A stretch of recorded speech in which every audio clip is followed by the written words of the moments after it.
Good morning. So in today's lecture, we will see about the control charts.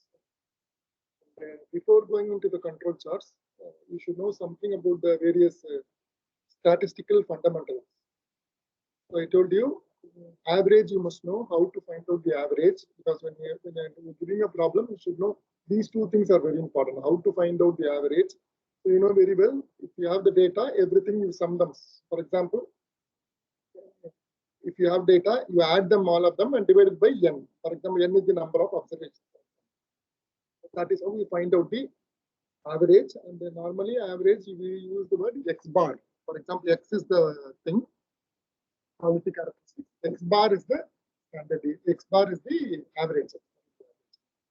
The next thing is you should know how to calculate the standard deviation from the data. So please remember the formula. So the formula is sigma x minus x, sigma x minus x bar whole square divided by n minus 1.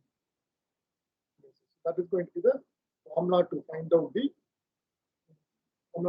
the standard deviation. So that is you should know to calculate, because based on standard deviation only we can find out the upper control limit and lower control limit. When you want to plot the control chart, you should know how to find out the upper control limit and how to find out the lower control limit.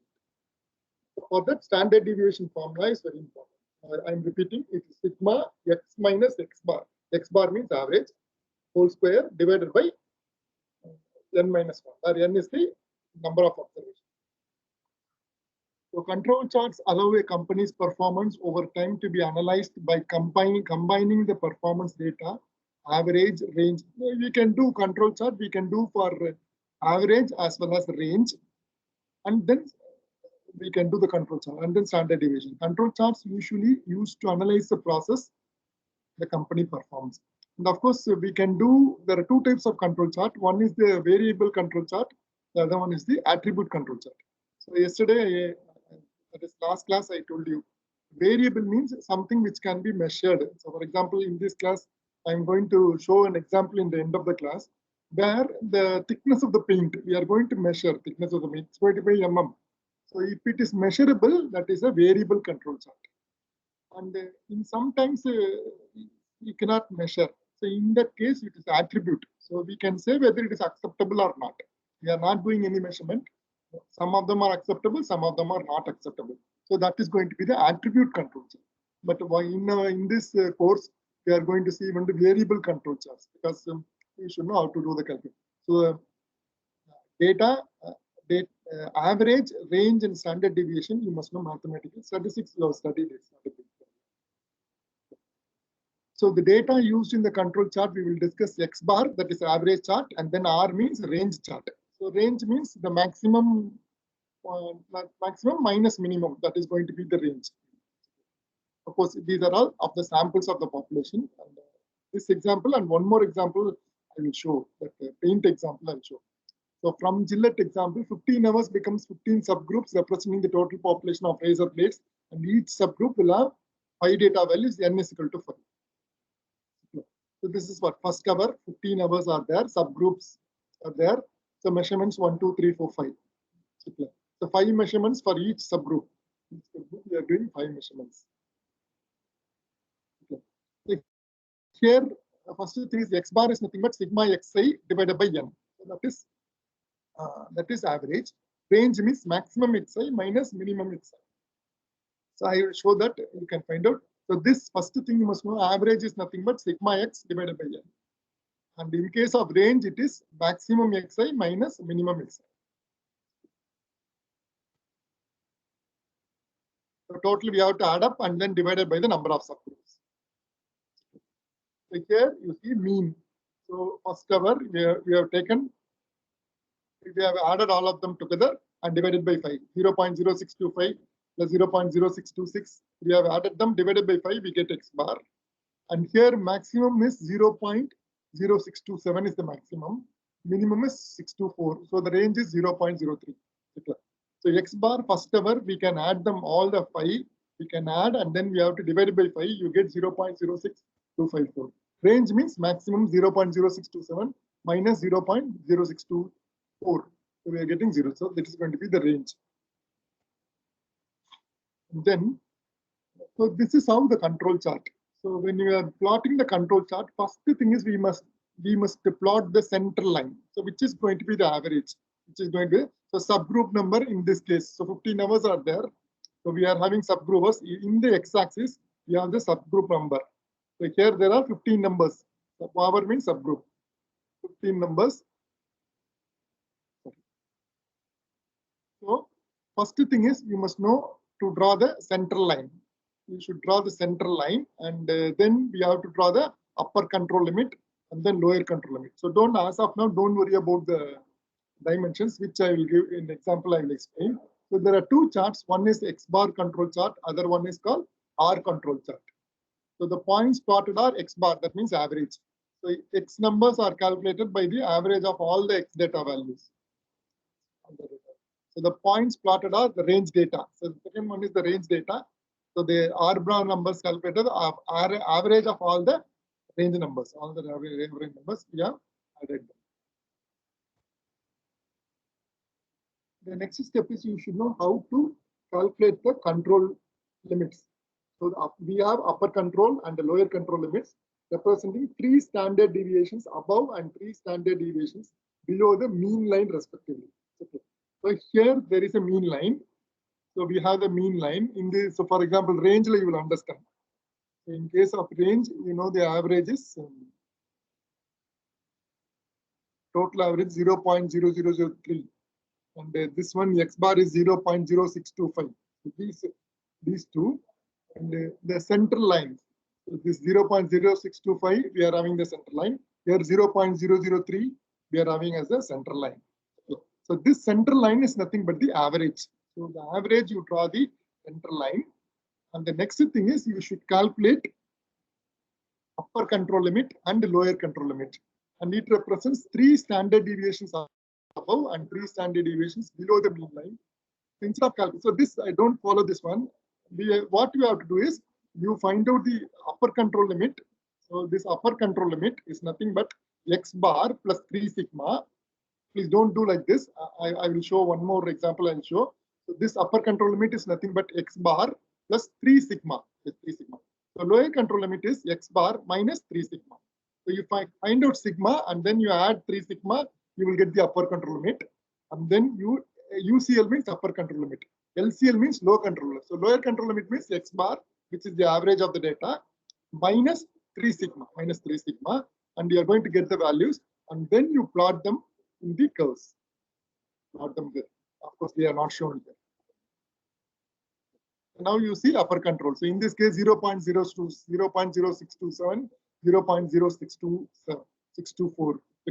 So the average is 0.0625. 625 is the average. The lower control limit is 0.0624, and the upper control limit is 0.032. And all the 15 subgroups, you mark the points. And then we must interpret whether the process is in control. So control chart, I tell me there are two purposes. One is whether the process is stable, or otherwise whether the process is in control or out of control. And the next thing is we have to identify the causes why it is out of control. So the variations I told, there are 4 reasons. One is due to the equipment, one is due to the people, material, and environment. So there are 4 reasons we have to find out based on the chart. So this is how the final chart is going to look like. Okay. So we have to first the mean line, we have to draw a red line, and then we have to find out what is upper control limit. That means the average plus 3 sigma will give the upper control limit. Average minus 3 sigma will give the lower control limit. I have one example where I will show, you will understand.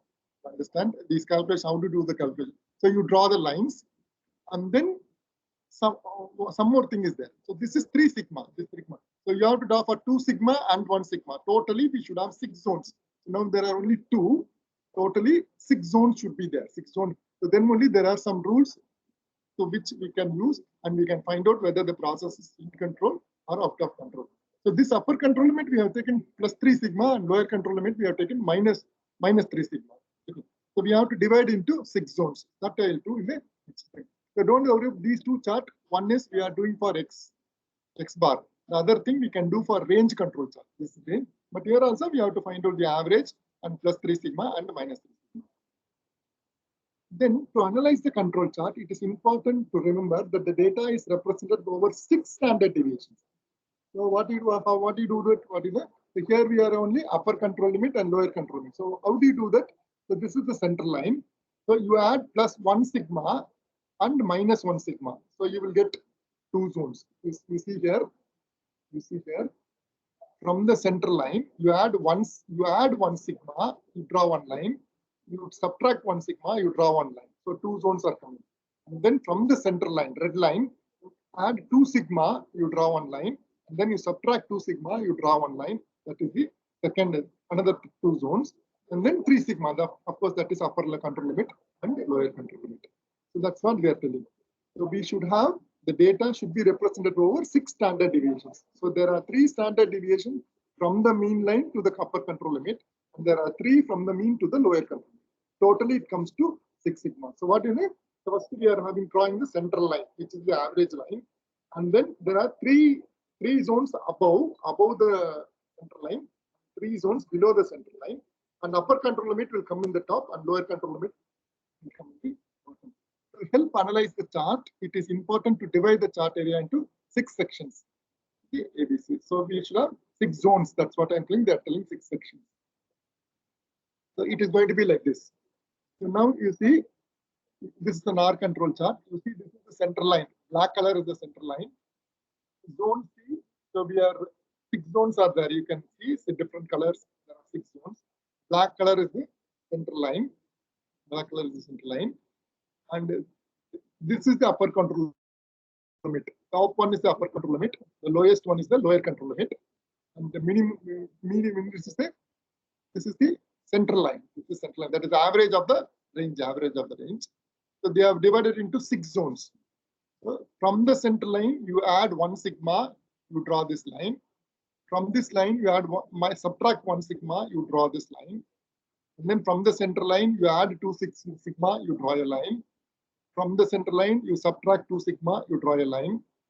The same here, from here, you add 3 sigma, that is upper control limit, UCL line. And then from this line, you subtract 3 sigma, you will get the lower control. So this way, we are having 6 zones. Same, we have 6 zones. And then we have some standard rules from which we can determine whether the process is in control or out of control. And please understand, all the points should lie inside here. If it is lying outside, means the process is out of control. That is a very straightforward rule. And there are some other rules also.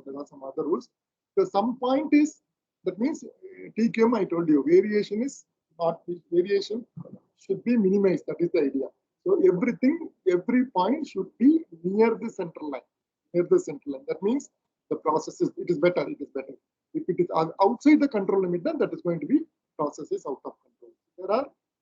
So to interpreting the control chart, we look at the R chart. The R chart represents the variety in data, and if the variety is too great, then there is no need to look at the X control chart. So these 2 charts, now first we can go for R chart. If there is a problem in R chart, there is no point in going for X bar chart.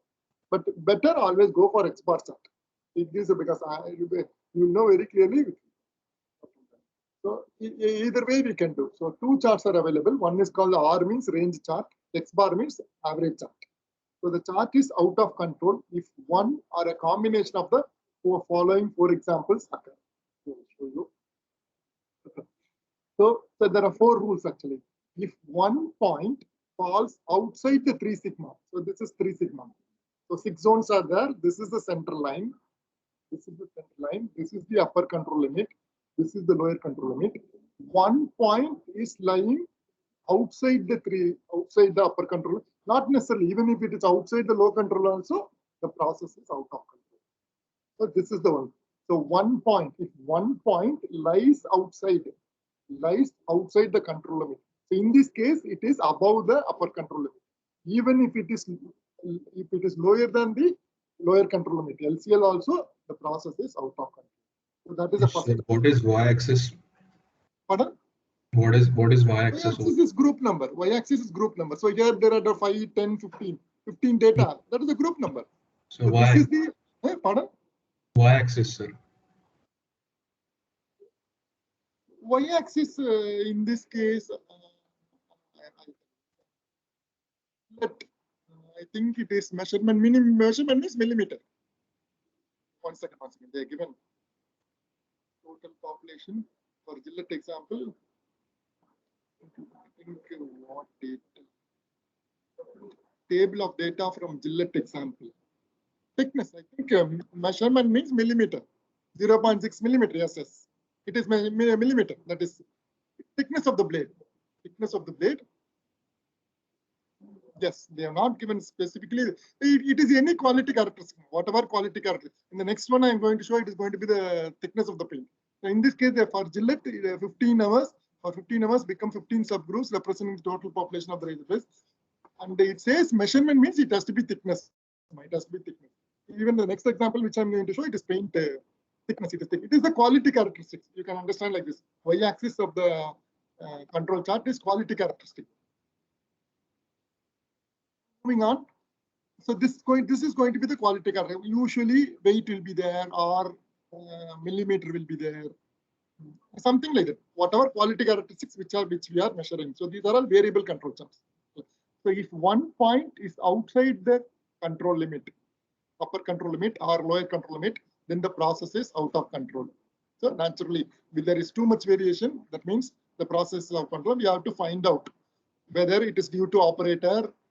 That next stage we must interpret. It can be either due to the operator, or it can be due to the equipment, or it can be due to the environment. All these things. So from the process we can find out. And the next rule is, if 2 out of the 3 successive points, so out of the 3 successive points, if 2 successive points falls in zone A, so this zone A is near the control limit. So totally there are 6 zones. There I am calling A. This topmost I am calling as A, B, C, D, E, F. Not only A, even if it is A, B, C, D, E, F, even if it is F. So if 2 out of the 3 consecutive points lie on the same side, if it is zone A or zone F, that is that you see this color, something like pink color. So either near the upper control limit, that zone, or near the lower control limit.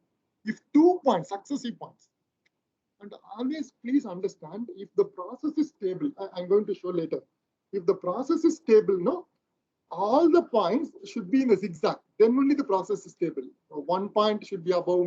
If either all the points are above the central line means average, above the average. If all the points are below it, then there is something wrong with the process. So if the process is stable, all the points, 1 point should go above, next should come down. So that is that way. That indirectly what it means is all the points are coming near the central line. That is average line. That is average. Sir, I have a doubt. Pardon me? Sir, I have a doubt. So the center line is only calculated after plotting the points, right? No. Simply, I'm telling you, there are 15 data. For example, 1 mm, 2 mm, 1 mm, 1.5 mm. So you are given some data. 15 data is given for each subgroup. For each subgroup, the average is given. 1.1, 1 point something is given. Totally, yes, out of the 15, you add them, divided by 15, you get the average. So that average you plot on the y-axis. Then what you do is you add 3 sigma, subtract 3 sigma, you will get the upper control limit and lower control limit. And then this line is average plus 1 sigma. This is average plus 2 sigma. Here this line is average minus 1 sigma. This is average minus 2 sigma. This is average minus 3 sigma. So it's very simple. 15. I'm giving data for 15 groups. For example, 15 groups. The 15 will come in the x-axis. 1, 2, 3, 4, 5, 6, 15 is there. I'm giving the data. Add all the 15 sigma that you do the summation. Divided by 15, you will get the average. So that average, you select some suitable scale. That average, you draw a line. So that is the central line or average line. Then add 3 sigma, subtract 3 sigma. You will get the upper control limit, lower control limit. Then to get the 6 zones, what you do is from the center line, from the average line, you add 1 sigma, you get the first zone. Then from the average, you add 2 sigma, you will get the second zone. And then same way, you subtract 1 sigma, you get 1 zone. You subtract 2 sigma, you get the zones. Then all the points you plot one by one as given in the problem. For example, 1.1. So you select a scale, always this should come in the middle. And that way you plot all the points. Plot all the points based whatever given in the problem. So I will show the example, you'll understand. So if 2 out of the 3 consecutive points, consecutive is very important. 1 here, no problem. 1 here. So successive points, if they are lying in this zone, either in this zone or in this zone, that means nearer to the upper control limit, that load. So if I call this as A, B, C, D, E, F, A and F zone, if 2 of the successive 3 points are lying on the zone A or zone F, then the process is out of control. The idea is everything should be near the. I'll give an example. You will understand easily. Why we should do, why if it is outside the control limit, why it is unacceptable, we will see. Because that example you will understand. If 4 out of any 5 successive points fall in or beyond the zone B. So this is zone B. So you see zone B, and not necessarily this side, it can be the other side also. Please understand, it can be the other side. So in the previous example, top side given, in this given low side. So that means both sides, even if 5 points are lying here also, the process will be out of control. So now if 4 out of the 5 successive points fall in or beyond zone B. So this zone B, it is below. This is zone B above. I can take like this. The 5 points, consecutive points are there. The process is out of control. Basically, so this zone or this zone. This zone or this zone. Okay. So 2 points here means out of control. In the middle means 5 points. 5 points here, 5 points here, successive points are there, then it is out of control. And then finally, the fourth rule is if 8 successive points, fall in or beyond the zone Z of the same side. So from the zone Z, if all the 8 points, you see here, 1, 2, 3, 4, 5, 6, 7, 8. So all the 8 points, they are lying. Successive point is very important. So that means if the process is stable, all the points should be lying above and below. Then only the process is stable. So 8 successive points. So the rule says if there are 8 points, if it is on one side of the, if 8 successive points, if it is one side of the center line, either above or below, then the process is. So now I'll give the example. I think you will understand. Then I think you can. So this is the problem. So just you.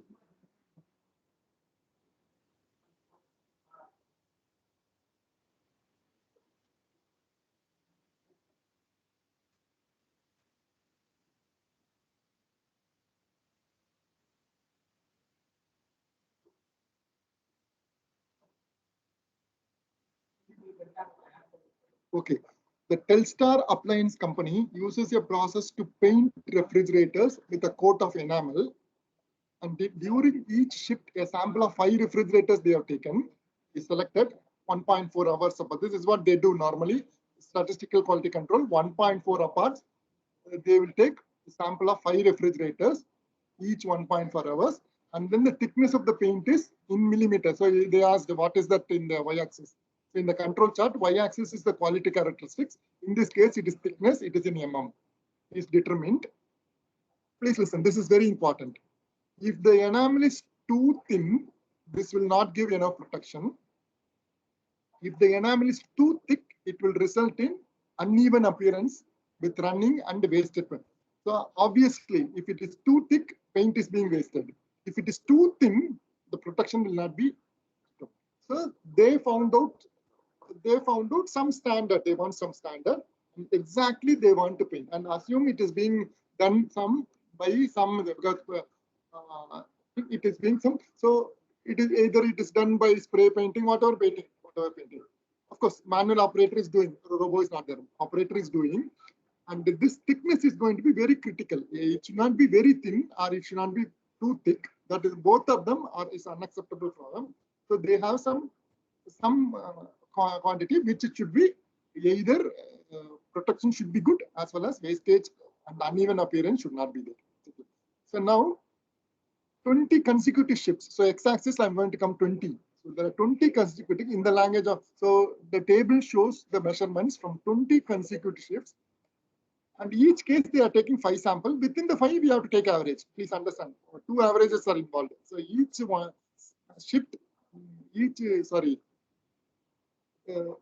the measurements of 20 consecutive shifts. In the language of preview, a sample of 5 from the same shift in the subgroup. We have 20 subgroups. So basically, x-axis we are going to have 20. X-axis we are going to have 20, and then for each group we are going to have 5 samples. For each shift we are going to have 5 samples. That is 1.4 hours. Normally, each shift is 8 hours. So each 1.4 hour we will take a refrigerator, and then we will measure the thickness of the paint. And then we have recorded them. And we want X bar chart. We want to draw the X bar chart.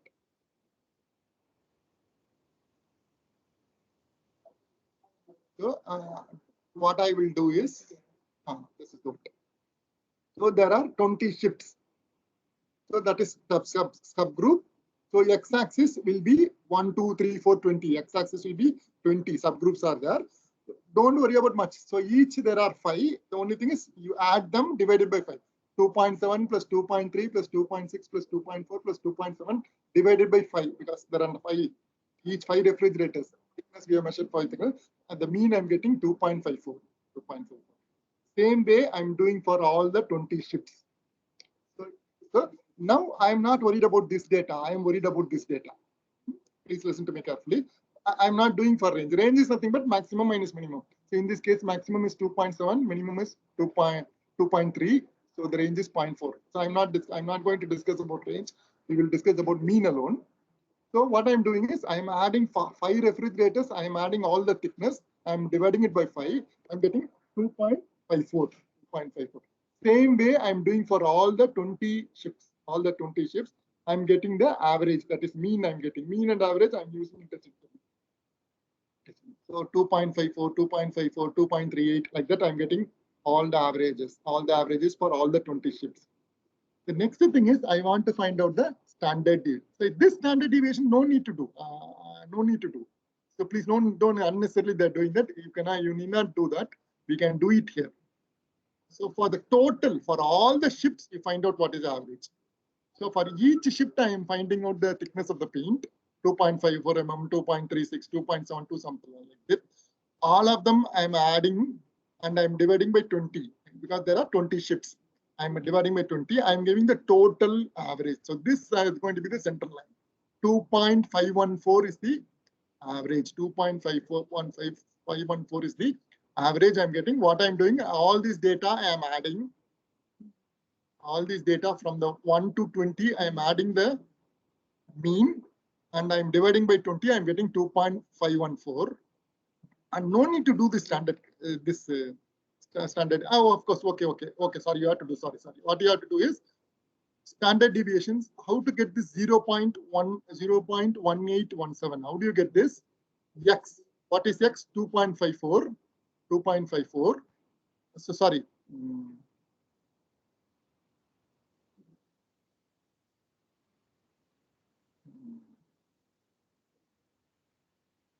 Yes. So this 2.54, listen to me carefully. This, how do you get this 0.1817? 2.54 minus 2.514. 2.514. So 2.54 minus 2.514 whole square divided by minus n minus 1. Divided minus n minus 1. In this case, 20 minus 1, 19. 20 minus 1, 19. And we are going to get 0.187. So somebody quickly do. Please tell me 2.54 minus 2.514 whole square divided by 19. Do you get 0.1817? So one of you please do and tell me. No, sir. No. No.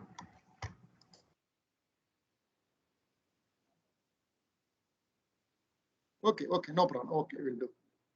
So, okay. I don't know why it is not coming. Okay.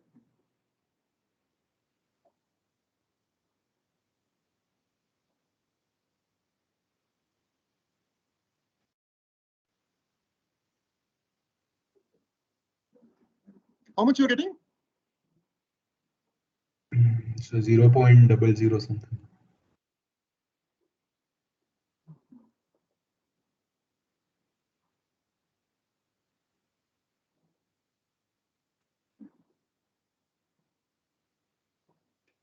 So I think it should be 2.7 minus 2.54 whole square plus 2.3 minus 2.54 whole square, and we should sum it up and then divide by number of terms. Okay, okay, correct.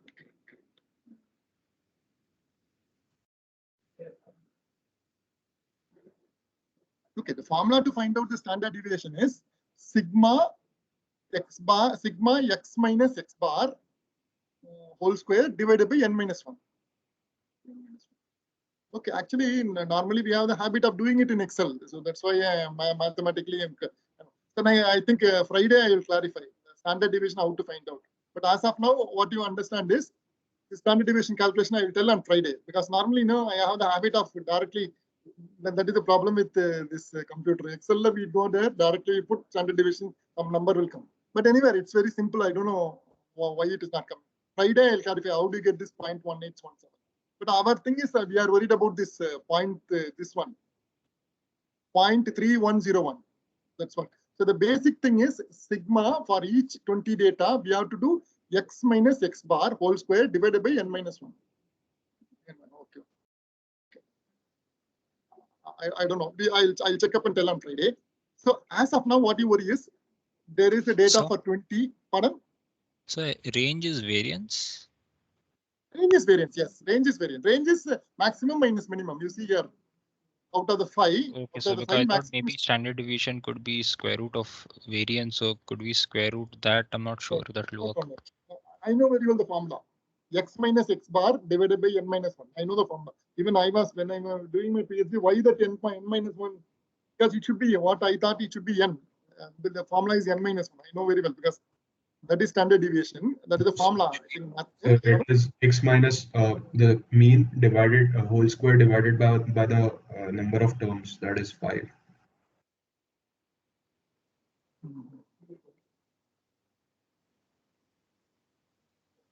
No. For example, in this case now, for each case, I don't know whether they have done 2.7 minus 2.54.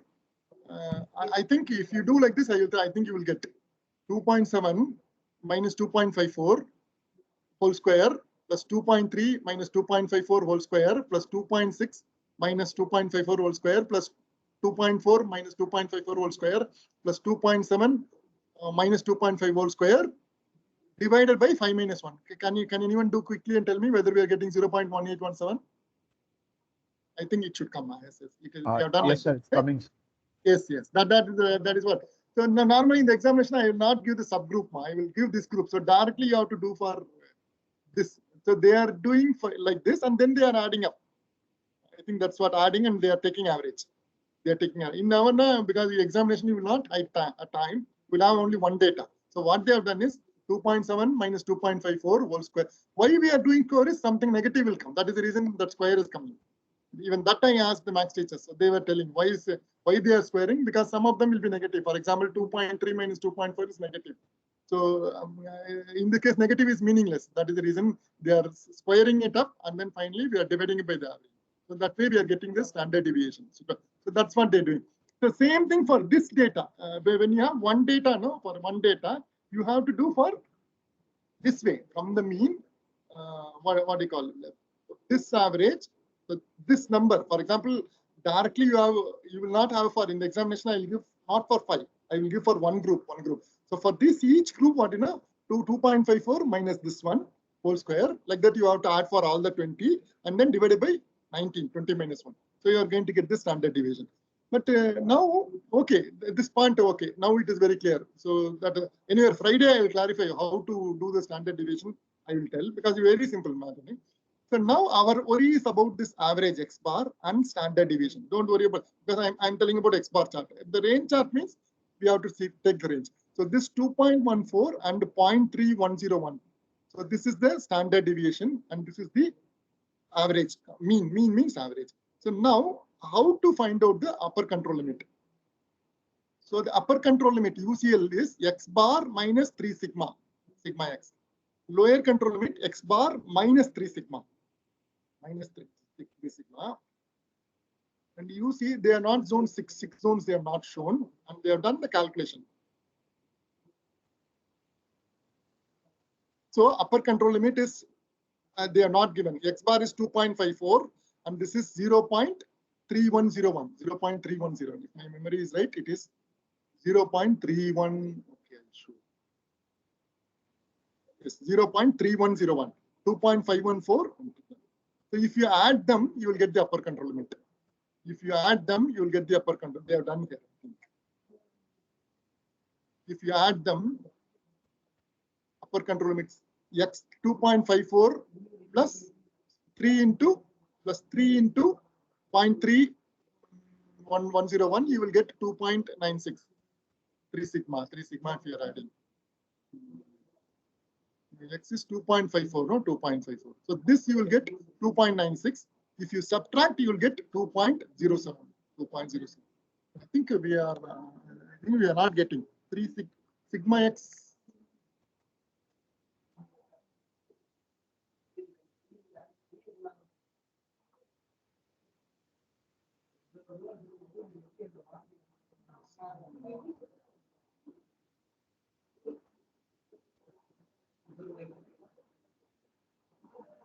Okay, I think some mistake is there. I'll tell. I think some issue is there. But the basic thing is we have to add. That's all. I don't know. X bar is 2.514. I think this D2 calculation no need to do. I think this D2, okay. I don't know. They are confused. Okay. Friday I'll tell now. Friday. So I think there is some problem. I don't know. So the idea is X bar 2.54, then plus 3 into standard deviation. Standard deviation should come here 3 sigma and then minus 3 sigma. And I think you are not getting 2.96. I think there is a problem. So I'll tell what is the thing. And then what we have to do is we have to plot the curves. We have to plot the curves like this. Plot the curves. So here the process is out of control. One point is lying outside. So this Friday I will clarify. So basic things 2.54 plus 3 into 0.3 plus 3 into 0.3. 3 into 0.3 is 0.9. 0.9 plus 2.54, it should come around 3 point. I think we are making some mistake. Mistake is there. So I'll tell Friday I'll clarify. So the idea is upper control limit is X bar minus 3 sigma and lower control limit is X bar minus 3 sigma. I don't know why they have taken like this, but so then all the 20 points you plot like this. So first you draw the center line, then you draw the upper control limit, you draw the lower control limit. All the 20 points you mark, and then the 4 rules you must follow. And in this case, the process is out of control because one point is lying outside the upper control limit. So with this, I will stop for the class. Friday, I will clarify what is the problem. I think how to standard deviation from that, how to get the upper control limit, lower control limit. I will clarify on Friday. Then we'll move to the next topic.